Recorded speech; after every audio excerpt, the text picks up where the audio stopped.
Assalamualaikum Assalamualaikum warahmatullahi warahmatullahi wabarakatuh. wabarakatuh. Halo semuanya, Bagaimana kabarnya hari ini? semoga dalam keadaan sehat walafiat pastinya.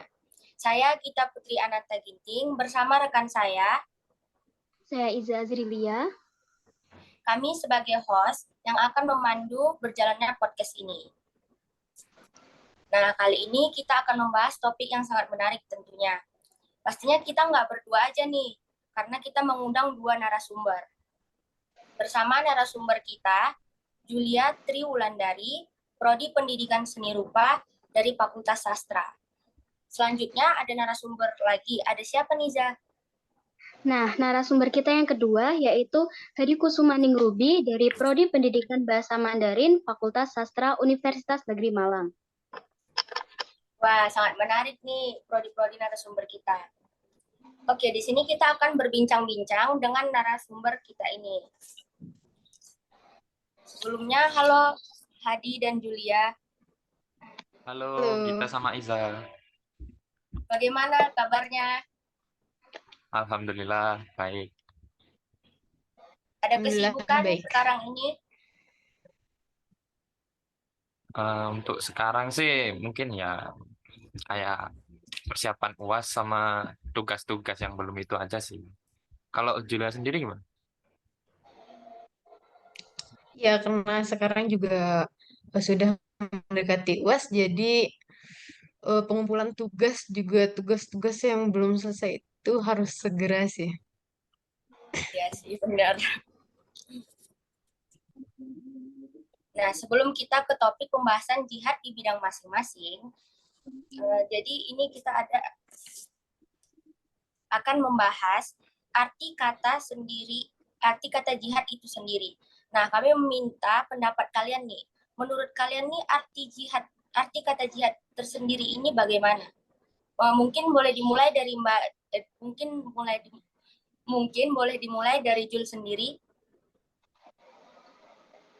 Oke, sebelumnya terima kasih atas atas kepercayaan teman-teman untuk menjadikan kami berdua sebagai narasumber. Pertama, saya akan menjawab arti kata jihad itu sendiri. Pertama, kata jihad berasal dari bahasa Arab, yaitu al-jihad yang berarti perjuangan. Dari segi bahasa, jihad dalam Al-Quran berasal dari kata jihad atau jud. Jadi, kata jihad biasanya diterjemahkan dengan bersungguh-sungguh atau kesungguhan. Adapun kata juhud biasa diterjemahkan dengan kemampuan, kesanggupan, dan kekuatan. Kemudian diambil dari terjemahan dari Kamus Besar Bahasa Indonesia. Pertama, jihad adalah usaha dengan segala daya upaya untuk mencapai kebaikan. Kemudian, yang kedua, jihad merupakan usaha sungguh-sungguh membela agama Islam dengan mengorbankan harta benda, jiwa, raga, dan ketiga, jihad mengandung arti perang suci melawan orang kafir untuk mempertahankan agama Islam. Berjihad berarti berperang di jalan Allah. Kemudian, dalam terminologi Islam, kata jihad diartikan sebagai perjuangan sungguh-sungguh mengerahkan segala potensi dan kemampuan yang dimiliki untuk mencapai tujuan, khususnya dalam mempertahankan kebenaran, kebaikan, dan juga keluhuran. Sekian. Jadi menurut Jul, perjuangan yang sungguh-sungguh untuk membela agama dengan mengorbankan jiwa dan raga, bahkan harta dan benda. Oke, baik.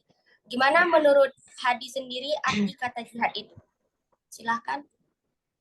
Kalau dari aku sendiri sih kurang lebih sama. Cuman mau nambahin aja kalau dari aku pribadi tuh lihat jihad itu kayak perjuangan gitu. Jadi kan kalau yang di Julia itu emang bener jihad itu kayak gitu. Cuman kalau sekarang itu kan udah zaman damai kan. Jadi kayak perjuangan itu udah banyak halnya gitu loh. Nggak harus perang kayak sama negara lain atau gimana. Tapi kan ada kayak perang di internal gitu. Itu udah termasuk jihad sendiri kalau di mataku sih. Jadi kayak gitu. Contohnya kayak entah itu sama apa namanya sama korupsi atau gimana kan itu harus benerin kayak di agama gitu kan. kayak gitu sih. Ini, tadi kalian kan sudah menjelaskan tentang jihad ya. Nah, di sini aku mau nanya nih, menurut kalian makna jihad yang sesungguhnya itu seperti apa sih? Mungkin bisa dimulai dari Juli. Oke. Makna jihad yang sesungguhnya. Pertama, menurut Rasulullah Shallallahu Alaihi Wasallam, jihad adalah upaya mengendalikan diri dari hawa nafsu. Jihad adalah cara untuk mencapai tujuan yang baik. Kemudian, dalam berjihad itu sendiri, kita diharuskan untuk menegakkan kebaikan, tidak mengenal putus asa, menyerah, kelesuan, dan tidak pula pamrih. Namun, tidak dapat dipungkiri bahwa jihad juga memerlukan modal. Oleh karena itu, jihad harus disesuaikan dengan modal yang kita miliki, kemampuan kita, dan tujuan yang ingin dicapai. Sebelum tercapainya dan selama masih ada modal, selama itu jihad dituntut untuk mengorbankan harta dan jiwanya. Jihad adalah perjuangan yang dilakukan oleh individu muslim maupun kelompok Islam dalam menyiarkan agama Islam. Dan perjuangan-perjuangan lain yang lebih luas tidak hanya dalam konteks agama, namun juga ada pendidikan, sosial, moral, etika, politik, budaya, lapangan kerja, dan lain-lain. Dengan segenap kemampuan yang kita miliki. Oke, tadi kita kan dengar makna jihad dari Julia. Sekarang mungkin Hadi mau menambahkan makna jihad yang sesungguhnya menurut Hadi sendiri. Boleh banget nih. Kalau dari aku sendiri, ya kayak yang aku bilang barusan kan, itu kayak dikorupsi, itu kan di bidang ekonomi. Maaf tadi kan bilangnya di agama itu salah. Nah, kalau di agama juga ada kan, kayak dari dakwah, kayak eh, orang kan masih banyak gitu di luar sana yang kayak dengerin dakwah itu cuman buat di mana ya? Kayak dia datang di situ, terus dia itu dapat pencerahan gitu. Itu udah termasuk jihad kan. Soalnya kan kita udah damai gitu. Cuman masih berperang sama diri kita sendiri gitu. Jadi banyak kayak jihad itu bisa diterapin di kehidupan sehari-hari gitu. Terus buat ngorbanin sesuatu. Nah, kan pasti ada momen di mana orang itu ngorbanin kayak harta, terus waktu gitu kan. Itu juga udah termasuk jihad sih kalau buat aku. Jadi kayak pengorbanan diri sendiri untuk ngelakuin hal yang lebih baik gitu. Udah sih, kita bisa. Oke, setelah kita mendengar penjelasan makna jihad, kita langsung aja masuk ke materi pembahasannya dengan topik jihad di bidang agama dengan narasumber pertama kita yaitu Hadi. Jadi di sini Hadi, aku mau nanya nih, menurut kamu konsep jihad di bidang keagamaan seperti apa sih yang tepat diterapkan pada zaman sekarang? Untuk di bidang keagamaan itu bisa dimulai dari dakwah atau juga dari pendidikan perihal agama di yang bisa diterapkan di kehidupan sehari-hari. Tidak ada satu amalan keagamaan yang tidak disertai dengan jihad. Nah, paling tidak jihad diperlukan untuk menghambat rayuan nafsu yang selalu mengajak pada kedurhakaan dan pengabaian tuntutan agama. Jadi untuk zaman sekarang itu udah banyak gitu yang ke bawah kayak nafsu gitu. Entah itu nafsu emosi, entah itu nafsu kayak eh, keegoisan soal harta atau yang lain. Lebih kayak gitu sih. Lalu, menurut kamu, kenapa orang beriman itu tidak boleh keluar semua untuk berjihad? Kenapa orang beriman tidak boleh keluar semua? Karena kalau menurutku itu dikarenakan di Islam sendiri tidak diperbolehkan untuk seseorang yang beriman itu berjihad. Kenapa? Belum tentu bisa mengendalikan amarahnya atau egonya, seperti salah satunya di kutipan yaitu Aku telah mengarang buku-buku dalam bahasa Urdu, Parsi, dan Arab di mana telah dibuktikan bahwa konsep populer mengenai jihad yang dikenalkan di antara umat Muslim seperti kedatangan seorang permisi, seorang imam, khayalan para ulama yang berpikiran dangkal.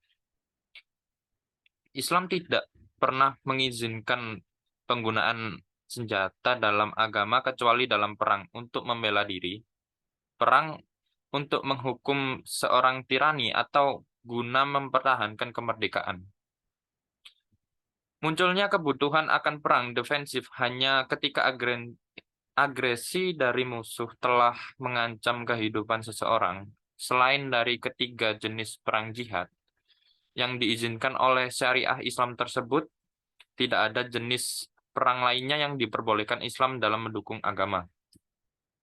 Guna menjelaskan konsep jihad ini, aku telah mendistribusikan buku-buku di dalam negeri ini di Arabia, Syariah, dan Khurasan, dan lain-lainnya dengan biaya yang mahal. Kutipan tersebut masih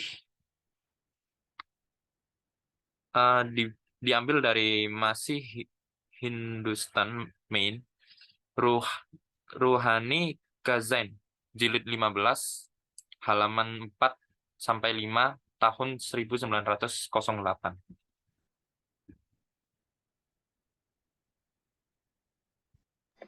Oke, selanjutnya aku pengen tahu lagi, bagaimana sih cara agar tetap menjaga ketegakan jihad di kalangan umat Muslim sendiri? Untuk itu ada beberapa konsep. Dan untuk konsepnya sendiri yang aku ambil sih seperti konsep jihad dalam Islam akhir-akhir ini kan udah menjadi objek yang kontroversi nih. Nah, yang luas di antara umat-umat manusia di dunia. Pendiri Jamaat Ahmadiyah yaitu Hadrat Mirza Kul- eh, Ghulam Ahmad As dari Sadian lebih dari seabad yang lalu secara tegas menyatakan bahwa menurut Al-Quran suci dan petunjuk Rasulullah Muhammad Mustafa Sallallahu Alaihi Wasallam, amat dilarang menggunakan kekerasan dalam hal yang berkaitan dengan agama. Jadi tidak membenarkan suatu hal kekerasan itu untuk agama, apapun itu alasannya.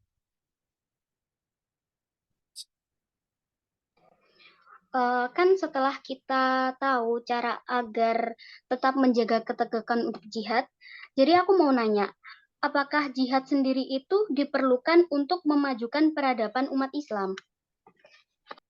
Untuk memajukan umat Islam, menurut saya pribadi, maaf, menurut aku pribadi diperlukan sih. Soalnya karena jihad itu sendiri sudah ada dari dulu sampai sekarang, pun masih diperlukan gitu.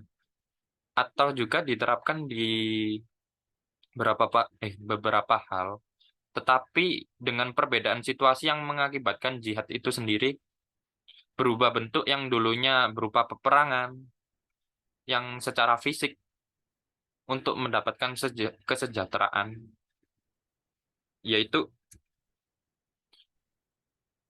yaitu ini sudah berubah bentuk. Sekarang jihad itu sendiri sudah berubah bentuk berupa pendidikan, agama, ekonomi, yaitu jihad yang terjadi di masa yang sudah damai atau tentram.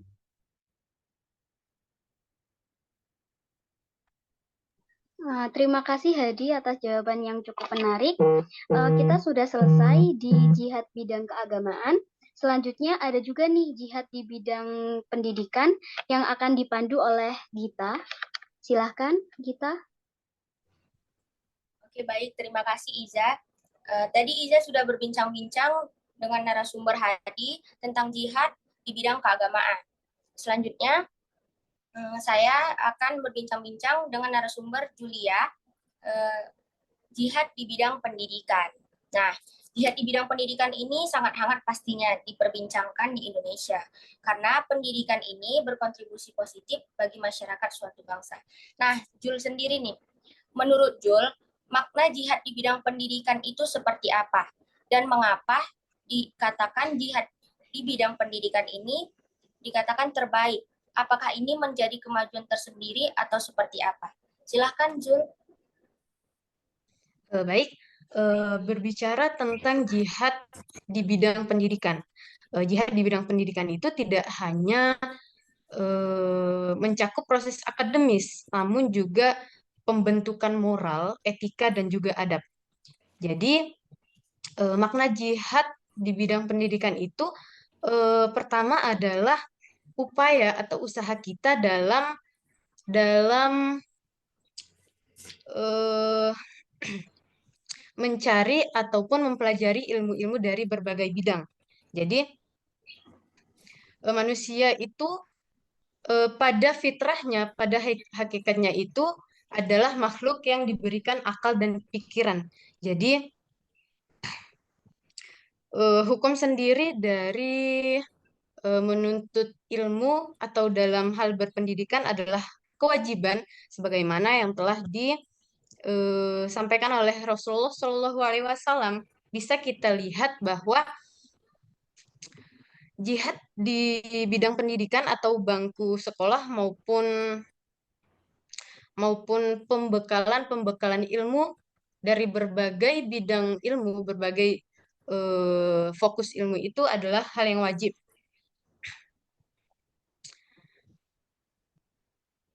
Kemudian, mengapa jihad di bidang pendidikan itu penting? Karena merupakan tempat pembekalan dari berbagai ilmu dan dilihat juga dari hukumnya, yaitu diwajibkan atau sebagai perintah untuk manusia. Dapat kita lihat salah satu hadis dari Rasulullah SAW, yaitu qala Rasulullah SAW, talabul ilmi fariidatan ala kulli muslimin wa muslimah, yang artinya menuntut ilmu itu hukumnya wajib bagi muslim, baik laki-laki maupun perempuan. Jadi sejatinya pendidikan, jihad di bidang pendidikan itu merupakan bentuk aktualisasi tujuan hidup, yaitu penghambaan secara total kepada Allah Subhanahu wa taala. Hal ini sebagaimana tertera dalam Quran surah Az-Zariyat ayat 56, Bismillahirrahmanirrahim, wa ma khalaqtul jinna wal insa illa liya'budun, yang artinya tidaklah aku ciptakan jin dan manusia melainkan untuk beribadah kepadaku. Nah, di sini ada keunggulan atau keistimewaan bagi orang-orang yang berilmu. Di antaranya yang pertama, ilmu adalah kekhususan dan Allah mengangkat derajat bagi orang yang berilmu. Ilmu adalah keistimewaan yang Allah Subhanahu wa taala khususkan hanya kepada manusia, yang mana menjadi pembeda antara manusia dengan binatang. Dapat kita lihat pada Quran surah Al-Mujadalah ayat 11, yang artinya niscaya aku akan meninggikan orang-orang yang beriman di antaramu dan orang-orang yang diberi ilmu pengetahuan beberapa derajat. Kemudian untuk keistimewaan kedua, mereka yang telah menuntut ilmu dan memahami ajaran agama akan dimudahkan untuk menjaga diri dari kesesatan dan menjauhi larangan Allah Subhanahu wa taala. Di mana orang-orang yang berpendidikan itu eh, menjadikan manusia itu cerdas. Kemudian fungsi ilmu semata-mata untuk mencerdaskan umat. Jadi tidak dibenarkan bila ada yang menuntut ilmu hanya untuk mengejar pangkat atau keuntungan pribadi saja, apalagi menimbulkan kesombongan diri. Maka dari itu, orang-orang yang berilmu otomatis juga harus digandeng dengan orang-orang yang bermoral dan juga beradab. Jadi ketika orang yang sudah banyak ilmunya, maka rasa sombong atau kejahatan, kezaliman lainnya akan dijauhi, otomatis tidak dilakukan. Kemudian orang-orang yang berilmu ini sendiri melaksanakan pahala yang besar karena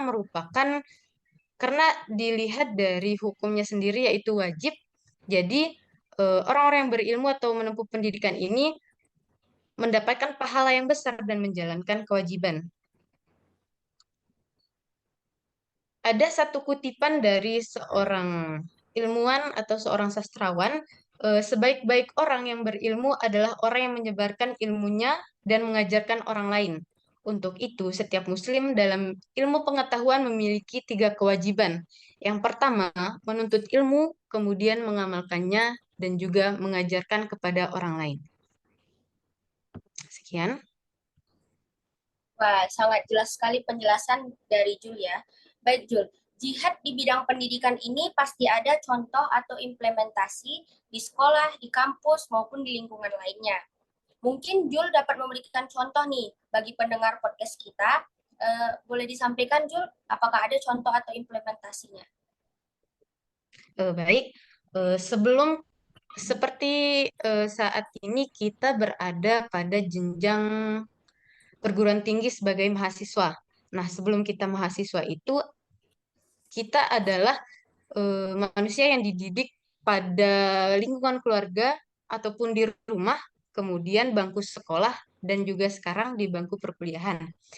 Yang pertama, pada bangku pendidikan di rumah, sebagai implementasi ataupun contoh jihad dalam bidang pendidikan di rumah, yang pertama, ketika seorang ibu mengajarkan kita apa itu contoh kebaikan-kebaikan yang harus kita lakukan, terus adat adat budaya kita, baik yang harus kita aktualisasi di dalam kehidupan di dalam lingkungan sekolah maupun lingkungan sosial.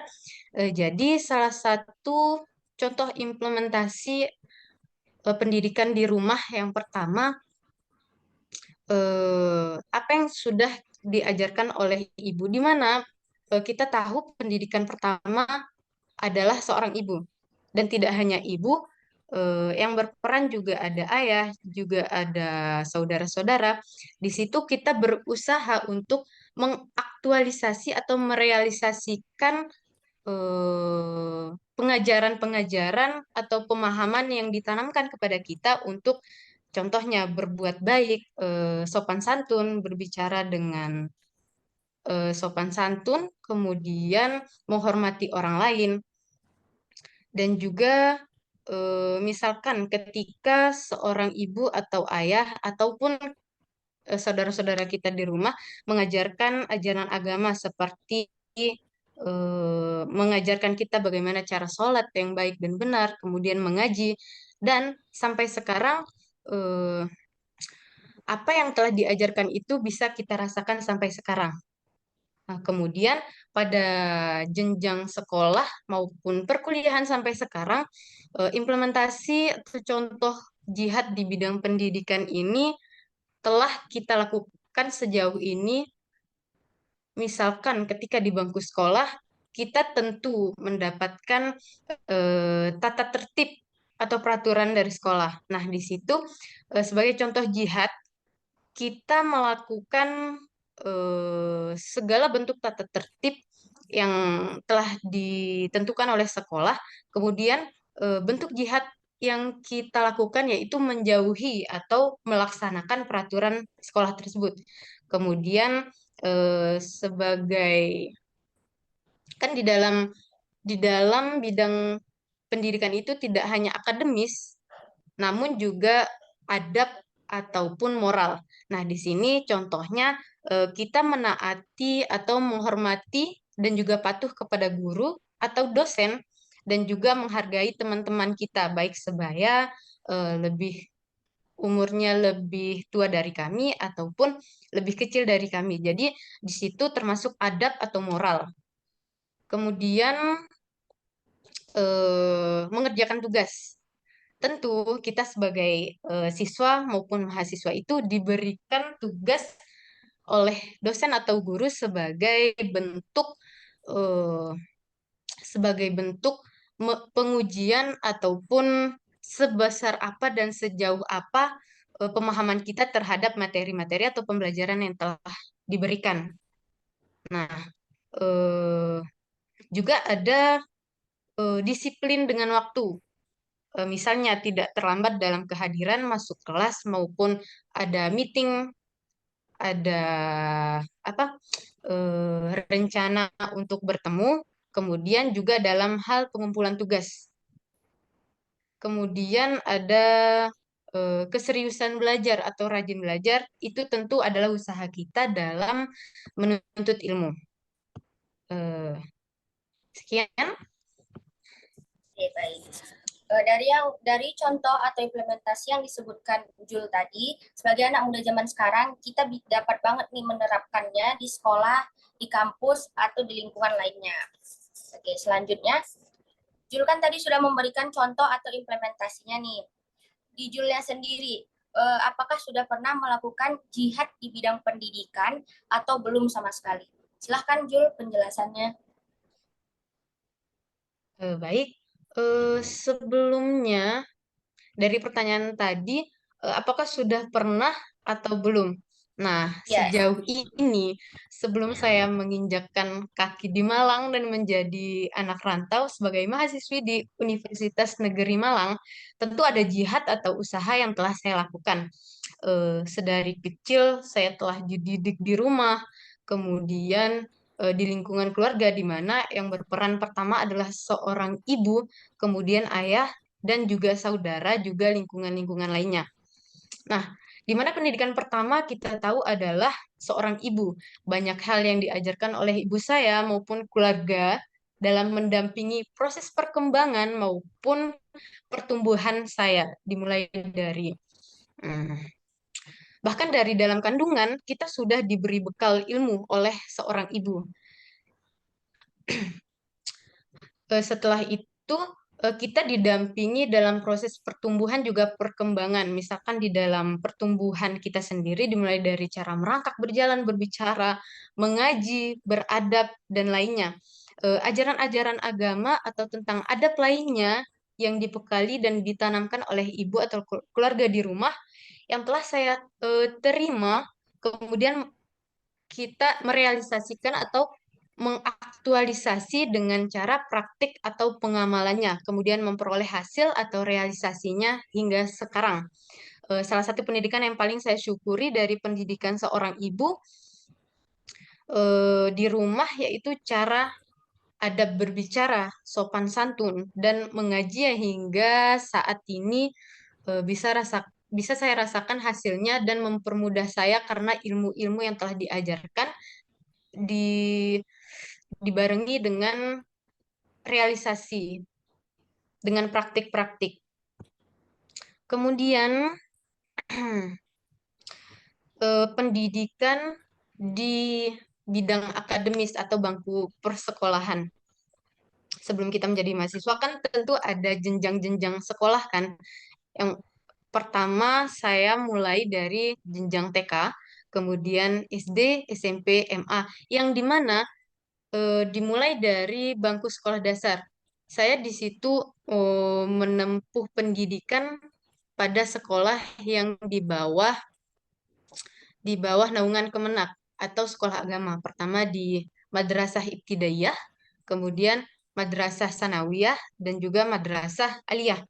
Nah, di situ salah satu jihad yang selain saya sendiri yang melakukannya juga dari orang tua saya, di mana mereka menginginkan anaknya untuk bersekolah atau menempuh pendidikan yang dominan pada keagamaan. Selain itu juga tentu ada ilmu-ilmu yang lain, ilmu-ilmu yang lain yang tidak hanya dalam agama seperti sosial, kemudian yang seperti eksak, matematika, kimia, fisika. Jadi itu bentuk dari jihad baik saya maupun orang tua saya. Nah, kemudian juga dimulai dari memperbaiki memperbaiki dan meluruskan niat untuk belajar atau menuntut ilmu, kemudian belajar dengan ikhlas, sabar, kemudian taat kepada guru, taat kepada peraturan sekolah, kemudian mengerjakan tugas seperti yang sudah saya katakan sebelumnya, dan berusaha untuk mencetak nilai juga prestasi. Sekian. Oke, baik. Mbak Jul sudah sharing tentang contoh atau implementasi yang sudah pernah dilakukannya. Tadi kita sudah berbincang jihad di bidang pendidikan bersama Jul. Selanjutnya, kita akan berbincang mengenai jihad di bidang ekonomi yang akan dipandu oleh Iza. Silahkan Iza. Terima kasih Gita. Kita kembali pada topik jihad di bidang ekonomi dengan narasumber kita Hadi. Jadi di sini bisa dijelaskan Hadi seperti apa jihad dalam bidang ekonomi itu? Bisa. Oke, terima kasih, Za. Untuk jihad di bidang ekonomi itu ada di berbagai hal, seperti melakukan transaksi atau perdagangan yang dilakukan dengan cara tidak mengambil hak orang lain, yaitu dengan menipu. Di Islam itu hukum jihad ekonomi sama dengan hukum jihad itu sendiri. Ia adalah kefarduan yang ditentukan oleh syarak dan merupakan keperluan yang dituntut oleh akidah.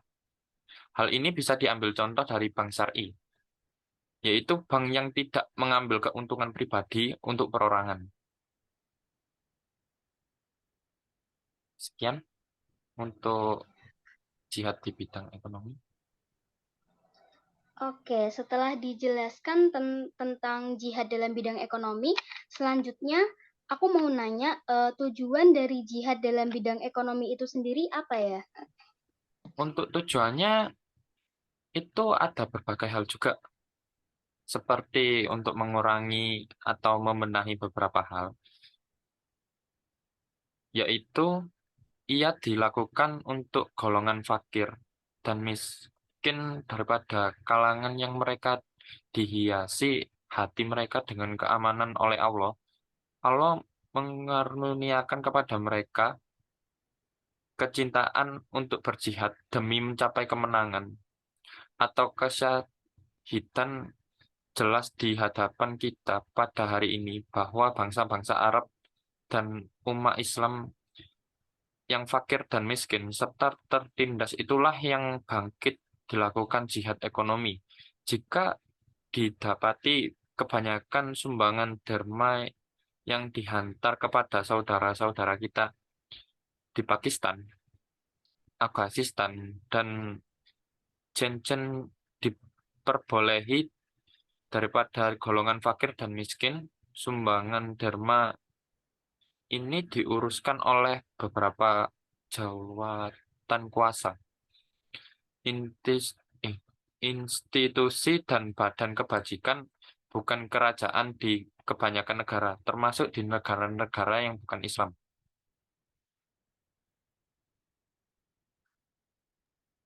Nah, setelah mengerti tentang jihad dan tujuannya dalam bidang ekonomi, bisa dijelaskan lagi bagaimana sih cara penerapan jihad dalam sistem perekonomian?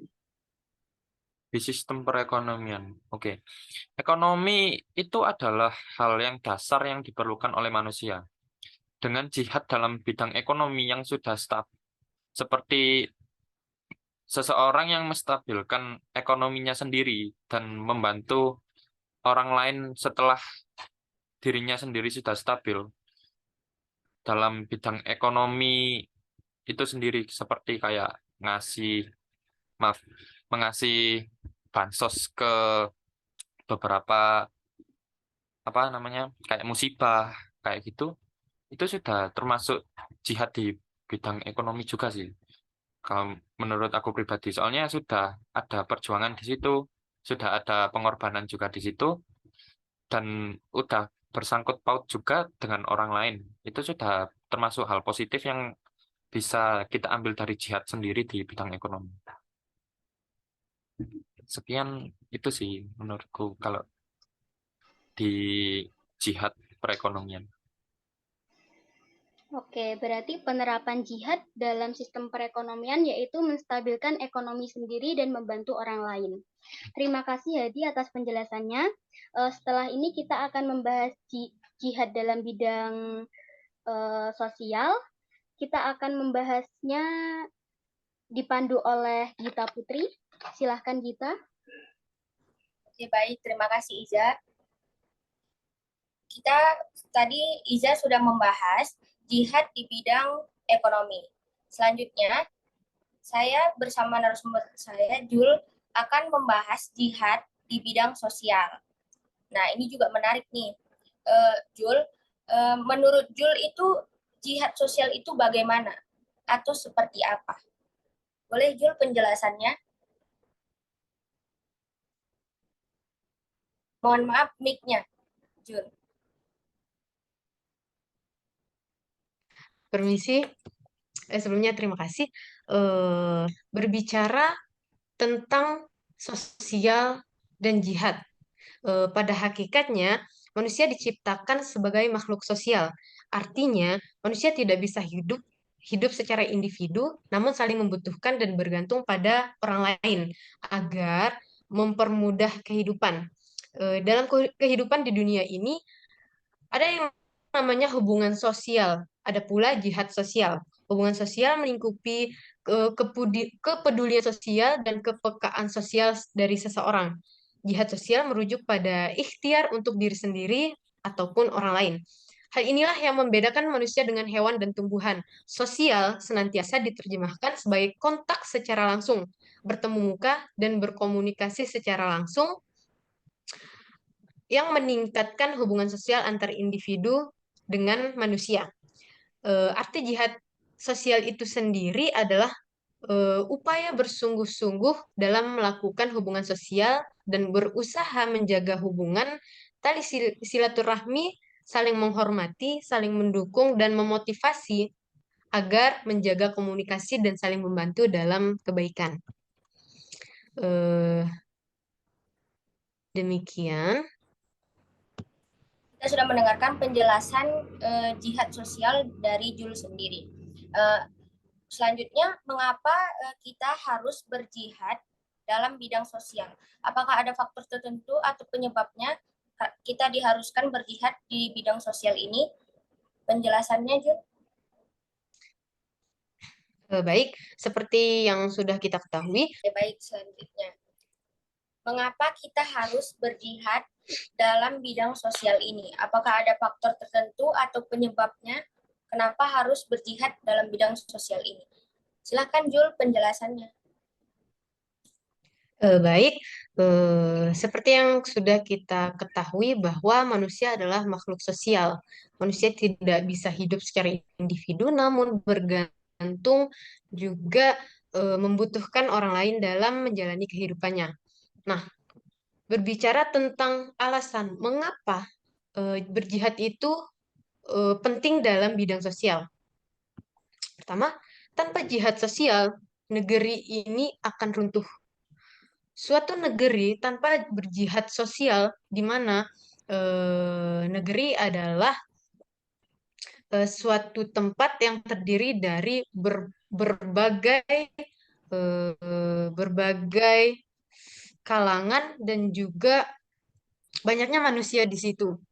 Nah, kata jihad ini dimaksudkan sebagai kebaikan atau tindakan etis, yakni berani melakukan perubahan ke arah yang lebih baik. Masyarakat yang baik pasti menghasilkan pemimpin yang baik pula. Ketika terdapat lebih banyak orang baik di suatu tempat, maka mereka akan mendapatkan pemimpin yang baik pula, seperti yang mereka harapkan. Begitupun sebaliknya, jika terdapat lebih banyak orang yang tidak baik di suatu tempat, maka mereka juga akan mendapatkan pemimpin yang mewakili mayoritas itu. Nah, jadi yang dibutuhkan oleh masyarakat berkembang ialah kesadaran diri akan pentingnya jihad sosial, yaitu kebaikan atau tindakan etis, yakni berani melakukan perubahan ke arah yang lebih baik dengan semangat sosial berdasarkan ajaran Al-Quran dan Sunnah Rasulullah SAW. Berjihad di jalan Allah tidak dimaknai dengan pedang atau peperangan melawan orang-orang kafir, melainkan mengerahkan kemampuan terbaik kita untuk melakukan perubahan dengan upaya terbaik kita, semata-mata ingin mendapatkan ridha Allah Subhanahu wa taala. Seperti yang kita ketahui bahwa negeri kita sendiri yaitu Indonesia, negeri kita tercinta, itu mayoritas penduduk juga masyarakatnya itu mayoritas beragama Muslim. Jadi harapan kita sebagai warga negara tentu kita menginginkan pemimpin yang baik, pemimpin yang bijaksana dan juga faham agama. Karena di mana mereka sebagai pemimpin itu akan memimpin kita mayoritas Islam juga Muslim di bawah selain selain mayoritas Muslim juga adanya toleransi yang dimana itu sudah ada di dalam ajaran agama kita sendiri. Nah, di negeri kita sendiri itu terdapat berbagai macam, berbagai bentuk, dan berbagai agama, juga suku dan bangsa. Jadi, seperti itu yang diharapkan adalah semakin banyak orang baik, maka semakin baik pula negeri tersebut. Nah, seperti yang sudah dijelaskan oleh Hadi pada awal awal diskusi, jihad itu tidak bisa dan tidak boleh dilakukan jika dengan kekerasan dan juga tidak dengan kesabaran. Nah, di sini terdapat dua syarat untuk melakukan jihad sosial. Yang pertama dengan kesabaran. Untuk melakukan jihad sosial ini betul-betul dibutuhkan pemimpin yang tangguh dan sabar, yang mau mengarahkan dan menuntun rakyat atau masyarakat ke jalan Allah Subhanahu wa taala. Seperti buah ungkapan, bagaimana mungkin dalam penciptaan masyarakat yang berkualitas dan mencintai ilmu pengetahuan serta mampu mempraktikkannya dalam kehidupan sehari-hari. Yang kedua, dengan berhijrah, di mana pengertian hijrah itu sendiri tidak hanya dalam bentuk berpindah ke suatu tempat dari yang tempat sekarang menuju tempat lain, namun juga meninggalkan perbuatan atau budaya-budaya negatif untuk lebih memperbaiki ke arah yang lebih baik sesuai ketentuan ajaran Islam. Kebenaran firman-firman Allah Subhanahu wa taala menuju spiritualitas baru, yakni cara hidup, mindset, kemudian perbuatan yang serba Qur'ani, tauhid, akhlaki, dan mengikuti semangat profetif dari Nabi Muhammad Shallallahu Alaihi Wasallam, di mana beliau mendapat sebutan sebagai manusia paling mulia di muka bumi yang harus dirujuk dalam semua aspek kehidupan. Nah, kesimpulannya, kita harus melakukan jihad sosial dalam kehidupan karena fitrah kita sebagai makhluk sosial dan mewujudkan kepentingan pribadi maupun sosial dalam memajukan berbagai bidang untuk memperbaiki kehidupan, baik untuk diri sendiri maupun orang lain. Sekian. Oke, jadi jihad di bidang sosial ini dari kesadaran diri kita bahwa ini penting ya, dan dapat melakukan perubahan ke arah yang lebih baik lagi.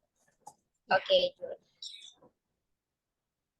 Jihad di bidang sosial ini pasti memiliki tujuan dan manfaat kan. Jul mungkin bisa sampaikan apa saja tujuan dan manfaatnya di kehidupan sosial. Silahkan, Baik. Jul. Ya, terima kasih. Baik, manfaat dan tujuan jihad dalam kehidupan sosial. Tentunya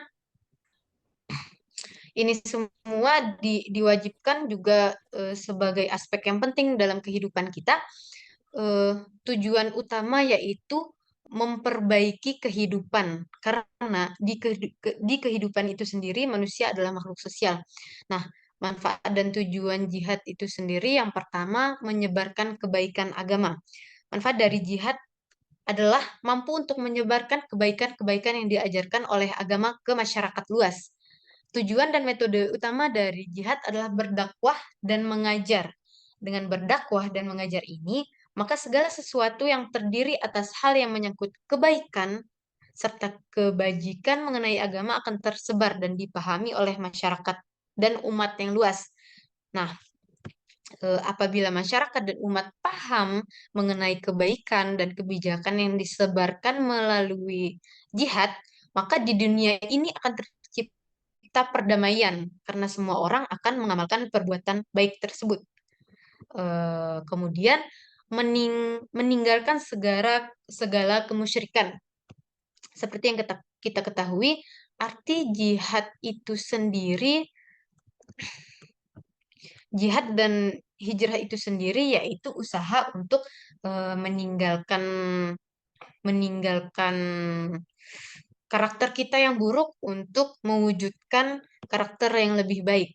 Nah, arti di sini meninggalkan segala kemusyrikan dengan diajarkan kebajikan dan kebaikan yang diberikan melalui jihad, maka segala hal yang berkaitan dengan kemusyrikan, kezaliman yang sering dilakukan secara sadar maupun tidak sadar, perlahan-lahan dapat ditinggalkan. Kemudian memberikan pengajaran dan juga pengetahuan kepada umat. Manfaat jihad dalam Islam adalah memberikan pengetahuan, pengajaran, dan pemahaman kepada umat mengenai ajaran agama. Dengan berjihad, maka segala kebaikan dan kebijakan akan diserap oleh umat, sehingga umat akan menjadi lebih paham mengenai konsep keagamaan yang mereka anut.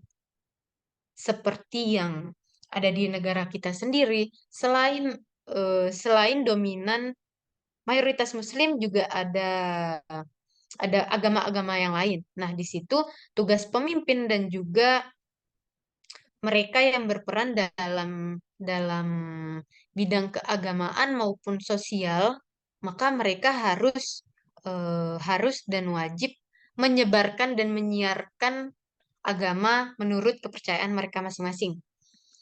Nah, kemudian memperjuangkan hak-hak dalam beragama.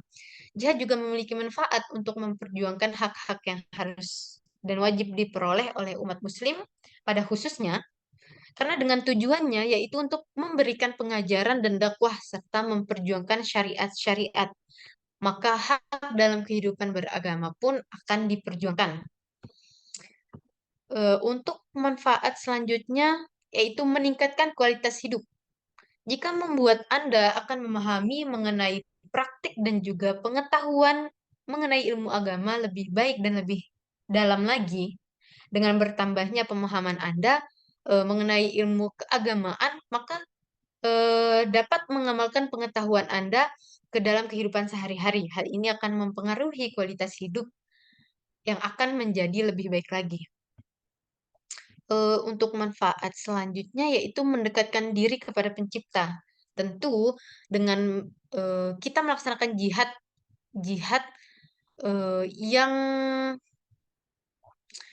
yang bertujuan untuk memperbaiki diri, tentu akan mendapatkan ridho dari sang pencipta.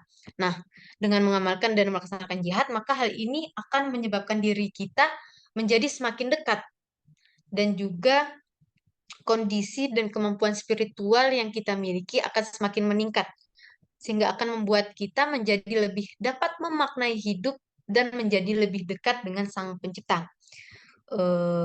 Kemudian menjaga ketertiban dan ketenangan beribadah. Manfaat jihad adalah dapat menjaga ketertiban dan ketenangan dalam beribadah.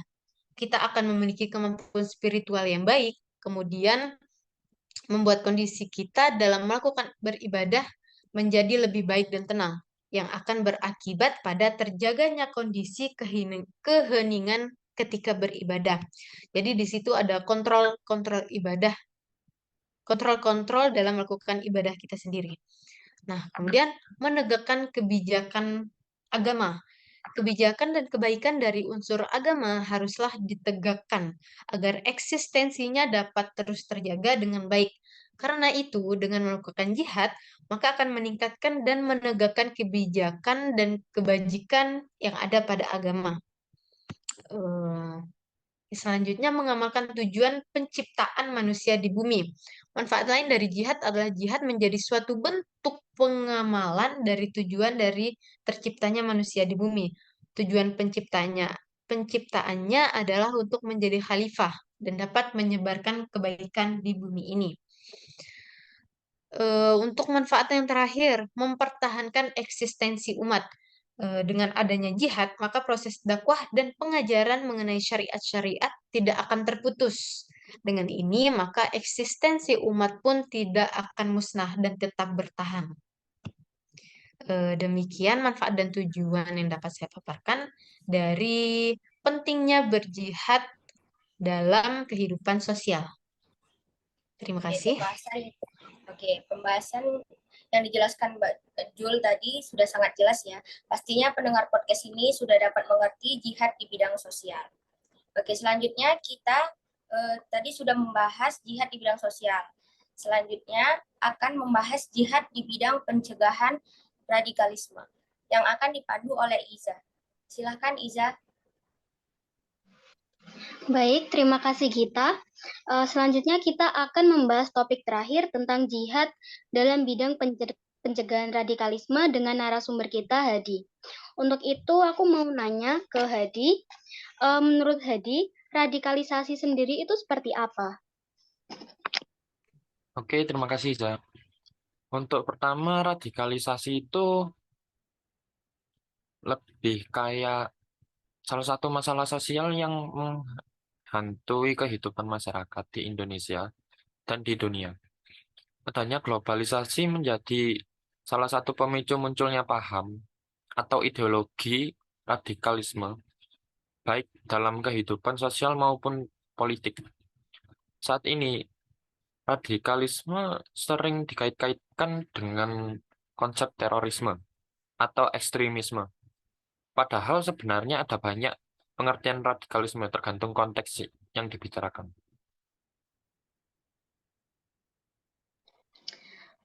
Jadi menurut Hadi, apa yang menjadi penyebab adanya kemunculan radikalisme ini sendiri?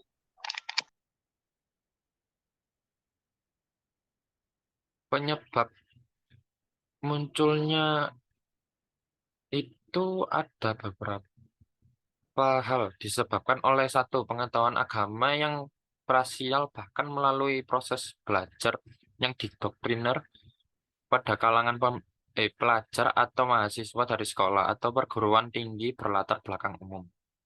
Literal dalam memahami konsep agama sehingga kalangan radikal hanya memahami konsep agama, memahami Islam dari perspektif subjektif saja tetapi dan minim wawasan tentang esensi agama. Berlebihan dalam mengharamkan banyak hal yang memberatkan umat. Lemah dalam wawasan sejarah dan sosiologi sehingga paham radikalis sering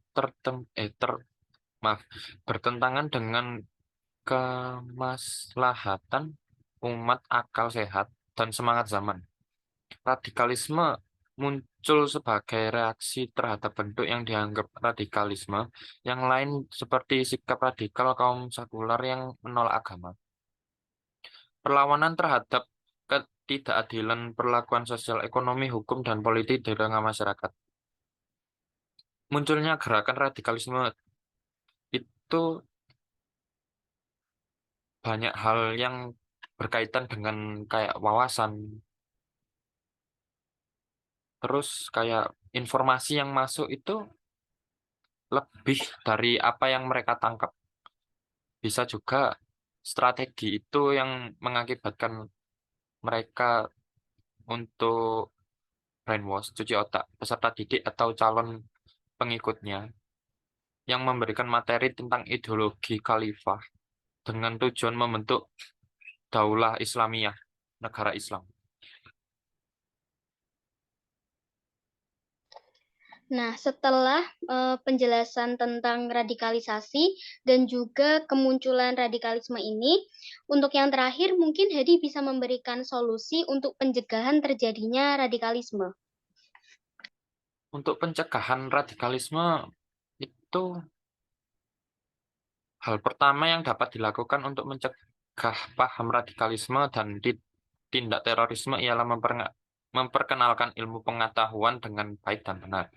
Pengenalan tentang ilmu pengetahuan ini harusnya sangat ditekankan kepada siapapun, terutama kepada para generasi muda. Hal ini disebabkan pemikiran para generasi muda yang masih mengembara karena rasa keingintahuannya yang tinggi, apalagi terkait satu maaf, suatu hal yang baru seperti sebuah pemahaman terhadap terhadap suatu masalah dan dampak pengaruh globalisasi.